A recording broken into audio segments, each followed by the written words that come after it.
Everyone, welcome to the ukestuff channel. I'm really excited about today's video. I know I shouldn't get excited about making videos, but this is one that I'm really excited about.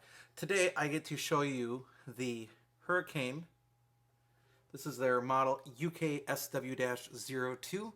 It is a slim, what they call a slim tenor travel with a cutaway. And this is the Kala SSTU-T.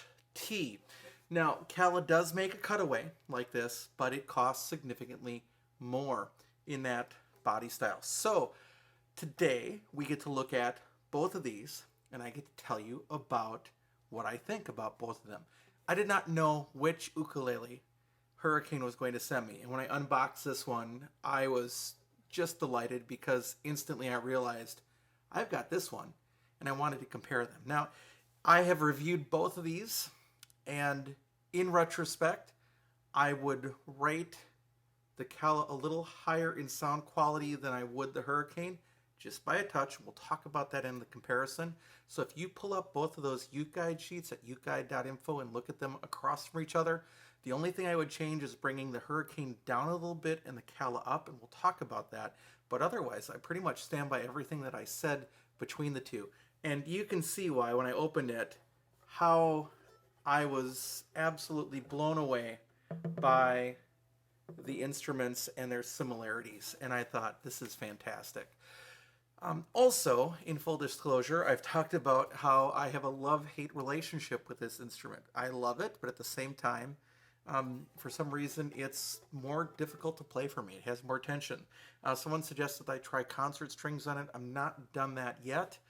There's a part of me that thinks, wouldn't concert strings be stretched tighter and thus there be more tension? But that's just kind of where it's at. And then I put the same strings, Martin 620s, on the Hricane. Now, the Martin strings are still stretching a little bit, not to the point that they're going out of tune like crazy, but just keep that in mind that the Kala strings have been on there for a long time and are settled. So when I do an uke guide review, generally what I do is I look at the instrument first from an issue of specifications in terms of subjective things, and then I talk about objective data, and then I give you an overall summary. You have all that information already, and I have kind of like written some notes out about what I'd want to say and what I want to talk about, and there's quite a bit here for me to mention. So as we talk about that, I'm not going to go into every detail here today, but I do want to tell you which side I think is better for each instrument and what I think is the better value for the average buyer. Two travel ukuleles, very, very similar. There are slight differences, and we'll talk about those. This one predates the restrictions on rosewood, so therefore has a rosewood fretboard and a rosewood bridge, whereas this one was made right within the restrictions, which are now lessened for instruments. This one is made out of a walnut fretboard and bridge. This one sells, you can find them on Amazon for as little as $219, but the reputable dealers sell these like this for $289 new. And that's with a setup and everything, such as like with Mims Ukes.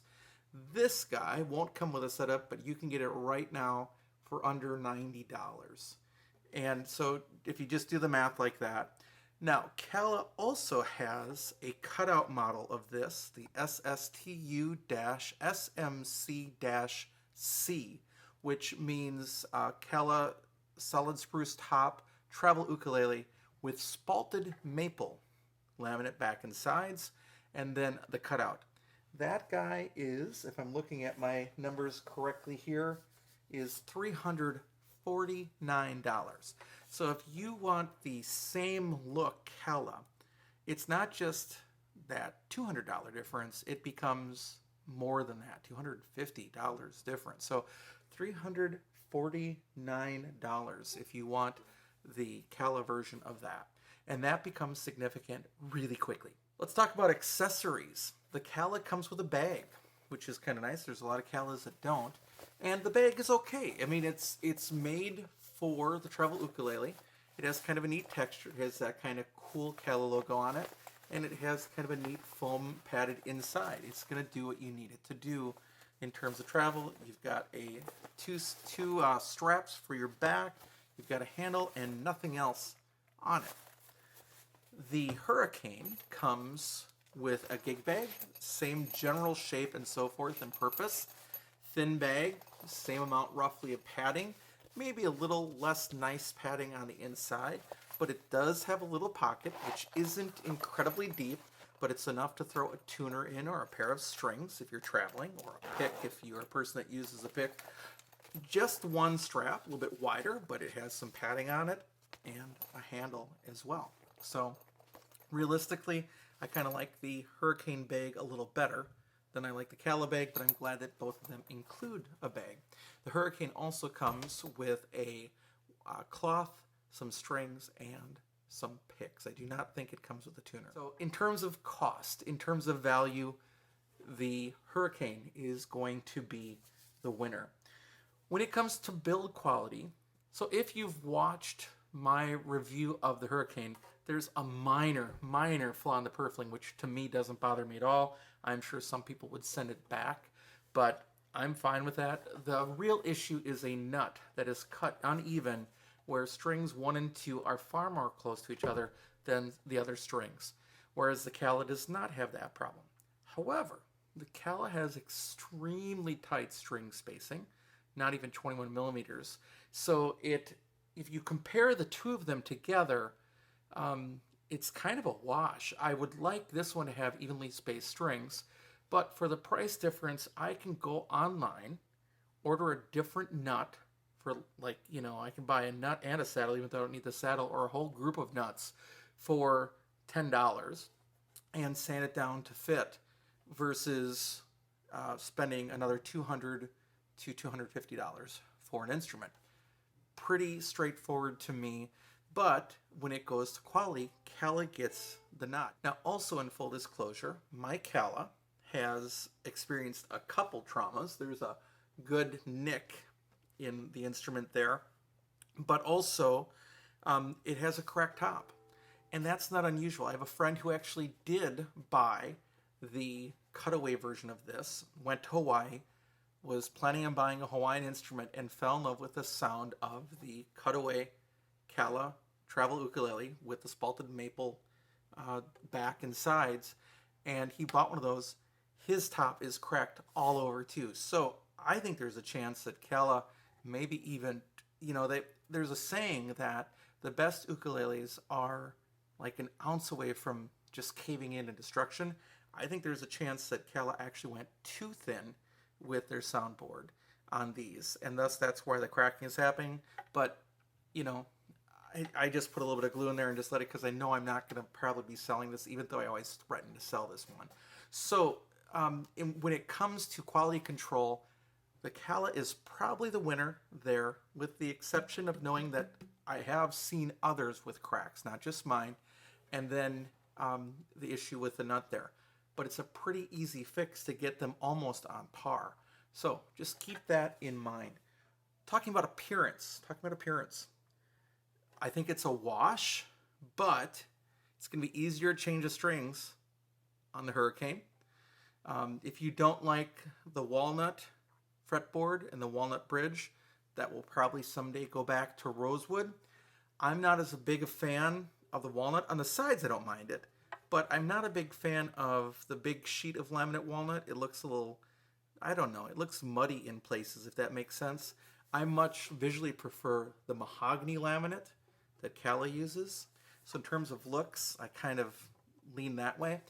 The Hricane has a pretty thick grain, whereas the Kala has a very tighter grain. And I think it's yellowed in age, although that might be normally a little more yellowish than the white at the Hricane anyway. But I think in appearance, it's generally a wash. I kind of like the different headstock of the Hricane. The Kala logo is cool. The Hricane logo is, two things, so it's a little more visually there, but I'm not here to pick on logos or whatever. I will say that the sticker on the inside of the Hricane is a little crooked. I forgot to mention that in the review. And then you have the Kala logo inside of theirs too. So I think it's kind of a wash between the two. I think they both do a really good job with the purfling. They add that little extra strip on the Kala, which is nice. I like the look of the bridge on the Hricane. I like the cutout. They're very similar otherwise in body shape. If you hold them up against each other, they kind of follow each other's curves for the most part. So really in appearance, it's pretty much, a tie. When it comes to availability, you can get these anywhere. You can order these from Hricane's website, Hricane, I believe it's hricane.com, or you can go onto amazon.com, or you can buy these at Amazon, your local music store. You can go to one of the reputable ukulele dealers. I believe that Mims Ukes, the Uke Republic, or the ukulele site will all sell these. Now, the one benefit is if you buy one of these from Mims or the Uke Republic or the ukulele site, they will set it up for you. Both of them need a setup. Both of these instruments came to me with action that was way too high. This one I bought secondhand, and it still had action that was way too high. The same is true with the Hricane. So either you're going to need to set them up yourself, or you're going to have somebody set it up with you or for you. So if you buy one of these for the extra added cost from one of those great dealers, they will set it up for you and make it easier to play. I also suggest different strings, but that's just my preference as well. In terms of playability, because of the uneven spacing on that nut, you might have a few more issues there, but I think that the really tight spacing of the string on the Kala makes it harder to play. And then I was actually measuring. The one significant difference is the Hricane actually has a little bit thicker of a neck. It's not hugely thick. I think it was 22 something millimeters versus 20 millimeters. And believe it or not, I think that the combination of the tight spacing and the super thin neck makes that harder to play. I've thought it was tension, string tension, and maybe it's not that. Maybe it's the entire tightness of this ukulele. Whereas the Hricane, those 2 millimeters in the neck work all the way around the instrument, making a little more comfortable to play if only you get a nut with equal spacing. So again, I'm going to buy a different nut. I'm going to fix that problem, and I think this will become a really favorite instrument of mine. In terms of sound quality, I'm going to give the nod to the Kala, and I'm going to show you why in just a little bit. Both of them are made out of the same basic material, which is spruce. Don't know what type of spruce or where it's sourced from, and they both have laminate back and sides. The Kala has an arched back. The Hricane has an even more arched back. I think you can see it when I get in the light, the difference. So the Hricane even has a sharper arched back, or a more distinct arched back than the Kala. That's one of the differences. By the way, the Kala did not come with any strap buttons. The Hricane came with one, and I added the second to that. But when we're talking about sound, when I play the Kala, I'm getting, it's a little bit more clear, I would say. It's a little more bright, and I'll show you what I mean.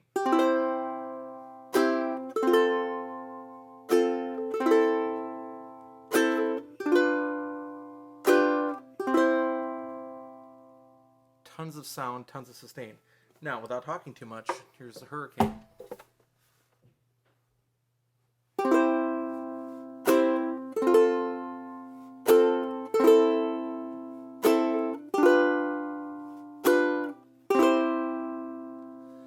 It's darker. There are high frequencies that are missing. Now, the Kala is older. Maybe the wood has matured, the actual solid spruce top. If I can play them both real quick.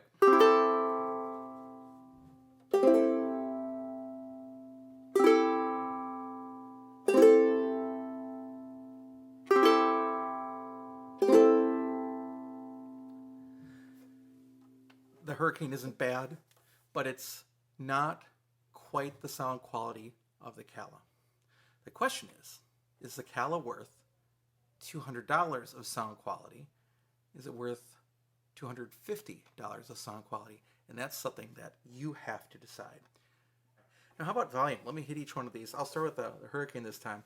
Open A minor 7. Again. Hear the sustain. It's decent. All right, and for the Kala, a little more volume, a little more punch in the treble, but still not bad at all on the Hricane. So in terms of volume, I definitely give the nod to the Kala. But the question is, how loud do you need to be? These are both loud enough to be heard pretty much anywhere you want in any group that you're playing in. So when it comes down to conclusion, I think it's up to really two factors that are going to have to make you choose. The first one is sound quality. And if you want the slightly better sounding ukulele, it's going to be the Kala. It's just slightly better. That doesn't mean it's light years ahead. It's just slightly better. So if you're looking for pure sound, the Kala is probably going to be the choice for you, and you'll pay the difference. And then that's where I get to the issue of price and value. For me, for what a travel ukulele is supposed to be, something that you can drag with you and not worry too much about. If something happens to it, it becomes replaceable, but you want a good sounding travel instrument, this is your winner in my mind. And you put the two together, I'm willing to sacrifice a little bit of sound for a savings of $200 to $250. So that's my comparison of these two. I'll play them a little more and end out the video with just some playing differences. Maybe I'll play the same thing on both just so you can hear them. But that's where I stand, and I stand behind that. For the record, I was sent the Hricane for review purposes. I'm not paid to make this review, but they did send me one to review, so I'm thankful for that. The Kala I bought secondhand used, I'm sure, for over $200 a few years ago. Just so that you know where each of these comes from and you know where I'm at in terms of reviewing these. The Kala.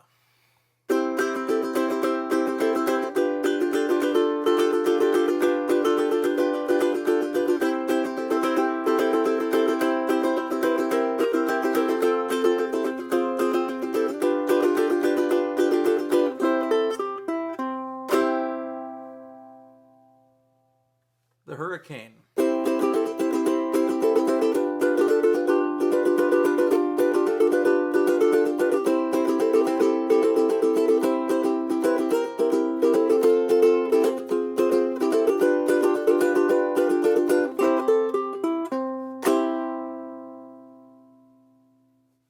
The Kala.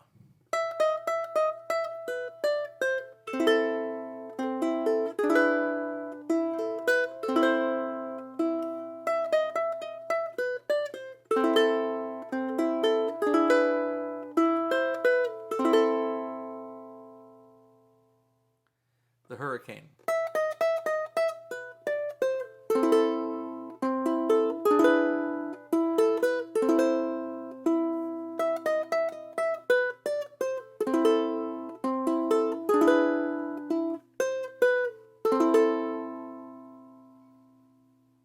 The Kala.